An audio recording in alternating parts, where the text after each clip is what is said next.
بسم اللہ الرحمن الرحیم. عزیز طلبہ، آج ہم پڑھیں گے فنکشن آف ایجوکیشن میں. اس میں 3 ہیڈنگس تھیں ٹوٹل، جن میں سے ہم نے پہلے تو مکمل طور پہ پڑھ لی تھی، اور دوسری میں فرد کی بنیادی ضروریات کی تکمیل کا تعارف پڑھا تھا. تو آج ہم پڑھیں گے کہ ماہرین تعلیم نے بچے کی وہ کون سی بنیادی ضروریات کو اہم قرار دیا ہے جو فرد کی بنیادی ضروریات کی تکمیل میں اہم کردار ادا کرتی ہیں. تو آج ہم پڑھیں گے بچے کی تشکیل ذات کے لیے بنیادی ضروریات. تو ماہرین تعلیم نے بچے کی تشکیل ذات کے لیے مندرجہ ذیل ضروریات جو ہیں نیڈز، ان کو بہت ہی اہم قرار دیا ہے. جس میں سب سے پہلی چیز ہے جسمانی صحت، کہ ایک اچھا ذہن تندرست جسم میں ہی ہو سکتا ہے. یہ افلاطون نے بھی کہا تھا، پلیٹو نے، کہ education is the development of a sound mind in a sound body. تو صحت کے بغیر بچہ اپنے فرائض خوش اسلوبی سے انجام نہیں دے سکتا. اس لیے نظام تعلیم اور عمل تعلیم میں بچے کی جسمانی صحت کا خیال رکھا جاتا ہے. اس مقصد کے حصول کے لیے ادارے میں جسمانی ورزش، حفظان صحت کے اصولوں کی تعلیم اور کھلا اور ہوادار ماحول، اس طرح کھیلوں کے مقابلے جس میں بچے کی جو جسمانی صحت ہے اس کو برقرار رکھنے کی کوشش کی جاتی ہے، یہ ماحول بچوں کو دیا جاتا ہے. دوسری بچے کی اہم ضرورت ہے اپنی حیثیت کی پہچان کی خواہش. تو یہ قدرتی طور پہ ہر شخص کے اندر خواہش پائی جاتی ہے کہ وہ اپنی شخصیت کو تسلیم کروائے. تو بچہ اپنے خاندان، عزیز و اقارب اور اپنے ماحول میں اپنی حیثیت منوانے کا وہ بھی متمنی ہوتا ہے، خواہش مند ہوتا ہے. تو اگر اسے گھر میں نظر انداز کر دیا جائے اور اسے کوئی اہمیت نہ دی جائے تو وہ اضطراب اور پریشانی کا شکار ہو جاتا ہے. اس لیے بچوں کی اسکول کے اندر بھی، تعلیمی اداروں کے اندر بھی ان کی حوصلہ افزائی کرنی چاہیے، اور بچے کی انا کی تسکین کے لیے گھر والوں کو بھی اپنا کردار ادا کرنا چاہیے. تعلیمی اداروں کے اندر تو مختلف گروہی سرگرمیاں اور انجمنیں جو ہیں یہ بنائی جانی چاہیے، اور بچوں کو ان میں پارٹیسپیٹ کروانا چاہیے، ان کو حصہ اس میں لینا چاہیے، تاکہ ان کی یہ شخصیت کی پہچان جو ہے اس کی خواہش کی تسکین ہو سکے، تکمیل ہو سکے. اس کے بعد ہے جی بچے کی، ہم نیکسٹ پڑھتے ہیں،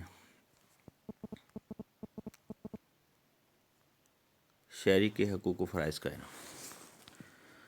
تو حقوق و فرائض کے توازن سے صحت مند معاشرہ وجود میں آتا ہے.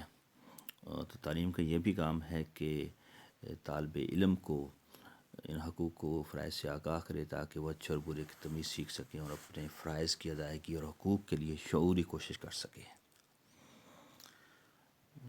اس سے اگلی بنیادی ضرورت ہے تعاون.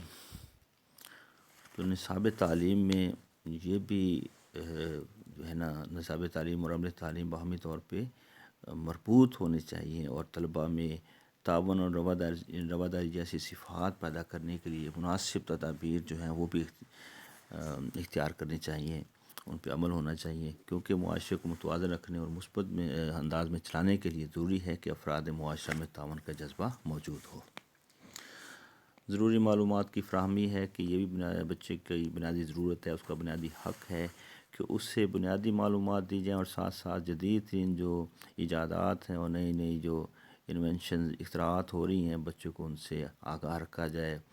اور اس لیے بچے کو کائنات کے حقائق کی ترتیب و تنظیم اور تدریس سے آگاہ کیا جائے.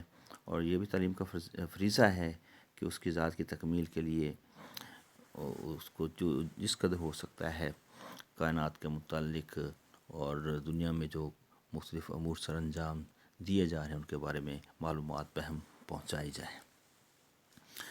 مہارتوں کا حصول بھی بچے کی بنیادی ضرورتوں میں سے ایک ضرورت ہے. اس لیے جب تک وہ اپنے ہاتھ سے کوئی کام نہیں کر سکتا تو بچہ جو ہے وہ باقی معلومات اس کے کسی کام کی نہیں ہوگی. مثلاً بچہ جو ہے لکھنا پڑھنا، دستی کام یا مشینی کام سر انجام دینا، یہ بھی وہ چاہتا ہے کہ اپنے ہاتھ سے وہ لکھ بھی سکے، پڑھ بھی سکے، اور جو بھی کوئی کام ہو تو وہ ان میں سے زیادہ تر اپنے ہاتھ سے اپنے کام سر انجام دے سکے۔ لہذا معاشرے کو تعلیم کے ذریعے بچے کی خواہش، ضرورت اور صلاحیت کے مطابق مختلف مہارتوں کی تربیت اور ہنر سکھانے کا جو ہے بندوبست کرنا چاہیے۔ اس کے بعد ہے جی ورزشیں اور کھیل۔ تو ورزشیں اور کھیل بھی بچے کی بنیادی ضروریات میں اہم ترین ضرورتیں ہیں، کیونکہ مختلف ورزشیں اور کھیل جو ہیں وہ بچے کو صحت مند رکھتے ہیں اور اس کے علاوہ مقابلے کی صلاحیت بچوں میں پیدا کرتے ہیں۔ تعلیمی عمل اور مدرسہ میں بچے کی دلچسپی پیدا کرنے کا، فارغ کرنے کے لیے اپنا بچے کو دلچسپی یہ پیدا کرنے کے ساتھ ساتھ فارغ اوقات کے درست استعمال اور صحت مند جسمانی مقابلوں کے لیے ورزشیں اور کھیل جو ہیں یہ بہت اہم کردار ادا کرتی ہیں۔ تو اگلے لیکچر میں ہم انشاءاللہ جو 2-3 اور بچ گئے ہیں یہ بنیادی ضروریات اور معاشرتی زندگی کی تشکیل نو کے متعلق پڑھیں گے۔ تب تک کے لیے اللہ حافظ۔